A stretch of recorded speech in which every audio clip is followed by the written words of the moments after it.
Evangelho segundo Marcos, capítulo 4, versos de 35 a 41. Jesus acalma a tempestade. Ao anoitecer, Jesus disse a seus discípulos: "Vamos atravessar para o outro lado do mar." Com ele a bordo, partiram e deixaram a multidão para trás, embora outros barcos os seguissem. Logo, uma forte tempestade se levantou. As ondas arrebentavam sobre o barco, que começou a encher-se de água. Jesus dormia na parte de trás do barco, com a cabeça numa almofada. Os discípulos o acordaram, clamando: "Mestre, vamos morrer! O Senhor não se importa?" Jesus despertou, repreendeu o vento e disse ao mar: "Silêncio, aquiete-se." De repente, o vento parou e houve grande calmaria. Então Jesus lhes perguntou: "Por que estão com medo? Ainda não têm fé?" Apavorados, os discípulos diziam uns aos outros: "Quem é este homem? Até o mar e o vento lhe obedecem." Nós estamos diante de uma situação, um episódio muito importante na vida de Jesus e dos seus discípulos.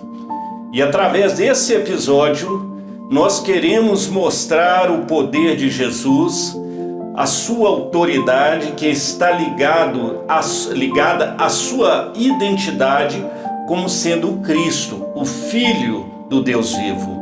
Ele tem todo o poder. E nós queremos ver também e realçar nesse episódio a conexão medo-fé. Não é pecado sentir medo. O medo é uma emoção normal, natural, que Deus colocou em nós. Mas ele nos protege. O medo é um estado de alerta que tem como objetivo nos poupar ou nos livrar de alguma situação de perigo. Então, sentir medo não é pecado. Porém, quando o medo começa a dominar o nosso coração, então ele se torna pecado, porque inconscientemente estamos dizendo para Deus: "Deus, eu não confio no Senhor." Então, medo e fé não coexistem. Onde o medo permanece, a fé vai embora. E se a fé permanece, o medo vai embora. Então, hoje, nós queremos, através deste episódio, ver como Jesus lidou com as emoções e os sentimentos dos seus discípulos numa situação de medo ou de pânico. Pânico é a ênfase do medo. Pavor, o pânico é a ênfase do medo. Nós temos no episódio, então, Jesus entrando no barco com seus discípulos para fazer uma travessia, e quando eles estão no alto do mar, uma tempestade surge que ameaça afundar aquele barco, e os seus discípulos, ainda que homens acostumados ao mar, eles estão com medo, muito medo. Há um detalhe ali quando Jesus acalma aquele mar ali, quando lá mais adiante, quando Jesus repreende o vento e o mar, há um detalhe interessante. Quando Jesus fala com o mar: "Mar, aquieta-te." Quando ele repreendeu o mar, alguns teólogos afirmam que havia ali, aquela tempestade não era algo normal, mas talvez tendo sido provocada por Satanás, pelos demônios, em função de que Jesus e seus discípulos estavam indo para a terra dos Gerazenos, onde Jesus já tinha, o propósito, a missão no seu coração para libertar ali um homem que estava possuído de muitos demônios. E então, a ideia dos teólogos, ou é possível também pensar assim, que esses demônios estavam então tentando ali, fazendo uma tentativa, que foi fracassada, uma tentativa de abortar a missão de Jesus. Isso é deduzido por causa da palavra que Jesus usa, a palavra repreendeu o mar. Essa palavra aparece também no capítulo 1, no verso 25, quando Jesus repreende o demônio na vida de uma pessoa. Então, a ideia basicamente é esta. Ali não foi uma tempestade que aconteceu por acaso, uma situação normal. A ideia é que houve algo intencional do mundo das trevas para abortar a missão de Jesus, mas como nós vimos, foi uma tentativa fracassada, porque o Senhor Jesus, ele detém todo o poder e ele também é onisciente. Então, o episódio é um episódio que ele nos ensina a respeito do medo e da fé. E nós começamos então a ver aqui como Jesus vai lidar com essa situação. Uma situação que os discípulos, mesmo sendo homens do mar, eles não tinham controle sobre a situação. Mas Jesus controlou aquela situação. Isso também é algo que nós queremos destacar aqui. Há situações na vida sobre as quais eu e você não temos controle sobre ela, mas Jesus tem. Os discípulos de Jesus então estavam naquele barco indo para a terra dos Gerazenos e de repente eles são tomados dessa tempestade e a palavra de Deus diz que Jesus estava deitado. Isso nos mostra a humanidade de Jesus. Enquanto homem aqui na terra, Jesus era 100% homem, 100% Deus. Os teólogos têm um nome técnico para isso que é união hipostática. Como homem, ele estava ali descansando, ele estava cansado e estava ali descansando, era um momento de descanso. E como Deus, quando ele se levanta, ele então é capaz de repreender o vento e o mar, que são obras das suas mãos. Ele é o Criador, ele é o Senhor. Mas perceba bem, os seus discípulos estão caminhando com Jesus há algum tempo, eles viram diversos milagres de Jesus, estavam acompanhando Jesus, mas aquela foi uma situação atípica para eles. E eles, naquele momento, fraquejaram na fé. E nós também somos como esses discípulos, nós somos aprendizes lentos. Em algum momento nós também fraquejamos na fé e às vezes permitimos que o medo se aloje no nosso coração. E isso se torna pecado porque estamos ali demonstrando, uma certa falta de confiança no Senhor. E a Bíblia diz que o perfeito amor lança fora todo medo. Então ainda não estamos aperfeiçoados no amor, entendendo o quanto que o Senhor Jesus nos ama, cuida de nós e como Ele tem poder para fazê-lo. Nós estamos vendo agora os discípulos, então ali, seguindo naquele barco, e de repente essa tempestade assustadora. Eu, quando leio esse episódio, eu me volto há muitos anos atrás, quando eu e minha esposa estávamos passeando, fomos a Cabo Frio, um lugar muito lindo, e nós estávamos praticamente na lua de mel. E nós saímos para um passeio de escuna, e quando estávamos já dentro do mar, mas já tínhamos navegado certa distância, o dono do barco nos avisou que havia uma tempestade que estava vindo e nós teríamos que retornar. E de repente quando começamos a voltar, a tempestade nos pegou em alto mar. E eu me lembro daquelas ondas muito fortes e o barco parecia um barquinho de papel. Na minha mente de pastor, automaticamente me veio o episódio de Jonas, E eu fiquei pensando, vendo como o mar realmente, quando ele está bravio, como isso é assustador. E quando nós entramos no Bier e que o mar, ali que o barco se aquietou e parou e nós descemos, as pessoas que haviam saído sorrindo, tirando fotos, algumas estavam chorando e ainda em desespero.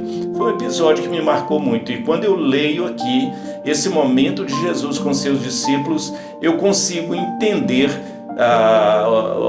um pouco mais a situação desses discípulos. E eles ficam ali nessa situação de pavor e eles vão acordar Jesus. Então eles perguntam: mestre, nós vamos afundar, o senhor não está preocupado com isso, né? Jesus, no momento, Jesus não respondeu nada. Jesus foi e repreendeu o mar. A palavra diz que ele repreendeu o mar e os ventos e fez-se uma grande bonança. O mar se aquietou, o vento ali, veio aquela calmaria. E agora Jesus então vai falar com seus discípulos e Jesus dá uma bronca neles.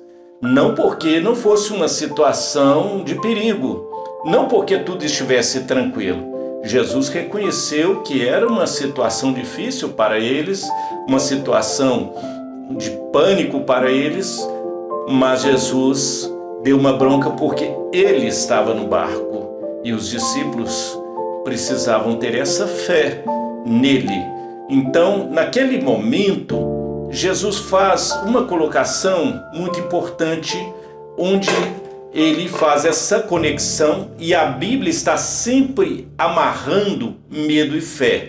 Ali uma conexão essencial, medo, fé. Jesus, quando aquieta agora aquela tempestade, repreende o mar, aquieta o vento, Jesus pergunta aos seus discípulos: por que vocês estão assim, apavorados? Vocês não possuem fé? O que Jesus está querendo dizer é o seguinte: se eu sou absoluto na tempestade, sobre a tempestade, por que eu não sou absoluto no coração de vocês? E então, os discípulos, a partir daquele momento, eles começam a conversar entre si e perguntar: mas quem é este que até o vento e o mar lhe obedecem? Agora, perceba bem, eles não estão mais olhando para a tempestade, para o medo, para a situação de pânico, mas eles estão focados em Jesus. Então, o que temos nesse episódio é algo muito importante.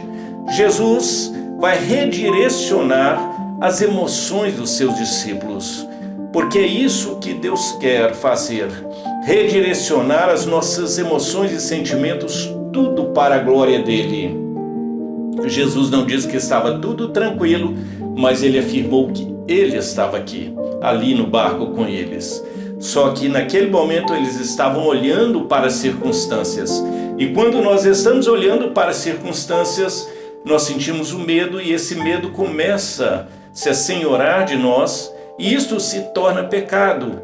Porque Deus não quer que sintamos medo. O medo é uma emoção muito séria e Deus se preocupa com isto. Tanto é que a Bíblia traz 365 vezes a expressão não temas. Porque Deus sabe que é aquilo que mais tememos, mais servimos, se torna o nosso Deus funcional, o nosso ditador. Aquilo que mais tememos nos controla, nos desestabiliza. Deus não quer que nós sejamos guiados pelo medo. Deus quer que nós sejamos guiados pela fé. Deus quer te dar um coração intrépido, corajoso, que não tem medo, mas que confia nele. Então, nós vemos aqui como Jesus lidou com seus discípulos numa situação de medo. Ele lidou com as emoções e os sentimentos dos seus discípulos, redirecionando tudo para a glória dele. E é isso que Deus quer fazer. Há aqui essa conexão muito importante que nós precisamos aprender para a vida. Nós que damos dimensão ao tamanho dos nossos problemas. O problema está aqui e Deus está aqui. Então, quando eu começo a falar: Deus, olha o meu problema, Senhor, eu estou com este problema, Senhor, este problema é um problema difícil, e eu começo a olhar para o problema e fico focado no problema, então é como se Deus encolhesse e o problema crescesse, porque eu estou olhando e focado no problema. O que eu tenho que fazer? O problema está aqui, Deus está aqui. Eu tenho que dizer: Deus, eu te louvo. O Senhor é o Deus Criador. O Senhor é o Deus soberano, o Deus supremo, que controla todas essas coisas. Nada foge ao teu domínio. Senhor, eu tenho uma situação e eu coloco diante do Senhor. Eu preciso do Senhor.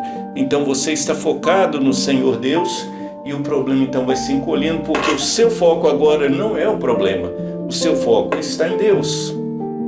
A Bíblia conta, não a Bíblia, aliás, é o livro Heróis da Fé, de Orland Boyer.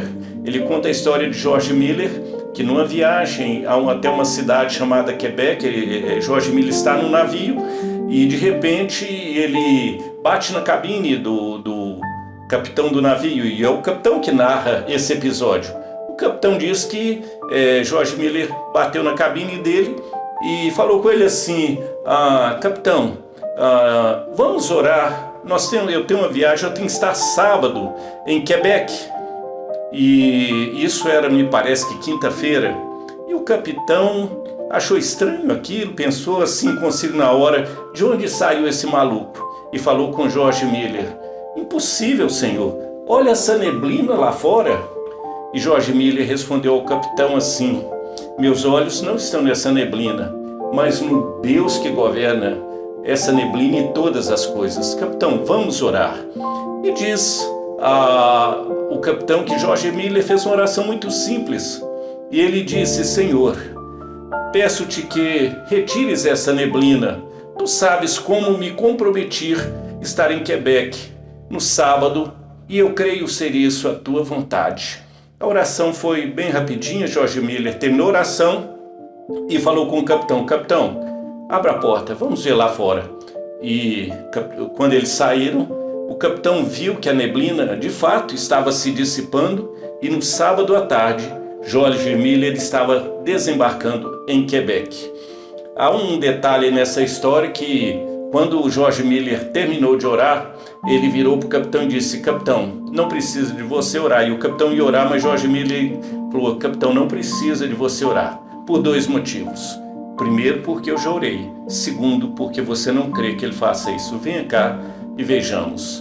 Então, veja como é o olhar para Deus. Aquele capitão estava olhando a neblina, mas George Miller estava olhando o Deus que governa a neblina e governa todas as circunstâncias. É esse olhar que nós temos que ter. Lembra-se daquele episódio quando Pedro caminhou sobre as águas? Ele estava indo bem. Jesus vem ao encontro de seus discípulos ali no mar, caminhando sobre o mar, e de repente eles acham que é um fantasma. Jesus falou: não, fiquem tranquilos, sou eu. E Pedro, se é o Senhor, então manda eu encontrar com o Senhor. E Jesus fala: vem. E Pedro desce do barco e está olhando para Jesus e começa a andar sobre as águas. Mas a Bíblia diz que em algum momento Pedro desvia o olhar, começa a olhar para o mar e ele começa a se afundar, e foi necessário que Jesus o socorresse. Então, em algum momento, nós também desviamos o nosso olhar, e não olhamos para Jesus e começamos a olhar as circunstâncias e começamos então a afundar. Nós devemos estar sempre olhando para Jesus. Em Hebreus diz que, Hebreus 12, se não me engano, verso 2, diz assim: olhando para Jesus, autor e consumador da nossa fé, o qual, pela alegria que lhe estava proposta, suportou a cruz, os sofrimentos. Então, nosso olhar tem que estar sempre em Jesus. E é essa a conexão que nós queremos deixar aqui para você neste vídeo, nessa gravação. A conexão medo-fé. Se o medo permanece, a fé vai embora. Mas se a fé permanece, o medo vai embora. Eu me lembro, eu tenho uma irmã chamada Eliana, a primogênita. Eu a amo, como as demais. E Eliana uma vez ia passar por uma cirurgia, e o pastor Oliveira Araújo, pastor da primeira igreja batista em Vitória, na ocasião, ela estava lá nessa igreja, membro, e ela ia passar por uma cirurgia, e esse pastor disse para ela: Eliana, você firma sua mente em Deus, você recita a palavra de Deus. E assim aconteceu. Quando eles foram para dar anestesia nela, ela estava no Salmo 23. O Senhor é meu pastor, nada me faltará. E nós conhecemos esse salmo de cor. E ela não viu, apagou por causa da anestesia. Quando ela se recobrou, ali já tinham feito a operação, e depois o médico foi visitá-la. E quando o médico a visitou, que ela já estava bem ali, tinha se recuperado, passado todo o efeito da cirurgia, da anestesia, o médico disse algo para ela. Falou: Eliana, você é a primeira paciente que eu operei que estava sorrindo. Então é isso, queridos. firme a sua fé no Senhor, esteja olhando para Jesus, porque há situações sobre as quais eu e você não temos controle sobre elas, mas Jesus tem. Gostaria de deixar para encerrar aqui um versículo para você decorar e ter sempre no seu coração. Ele está registrado no livro dos Salmos 56, verso de número 3. No dia em que eu sentir medo, hei de confiar em ti. Salmos 56, 3. No dia em que eu temer, hei de confiar em ti. Que Deus te abençoe, que o seu coração possa estar firme no Senhor, os seus olhos postos no Senhor Jesus, porque Ele tem toda a autoridade, todo o poder nos céus e na terra.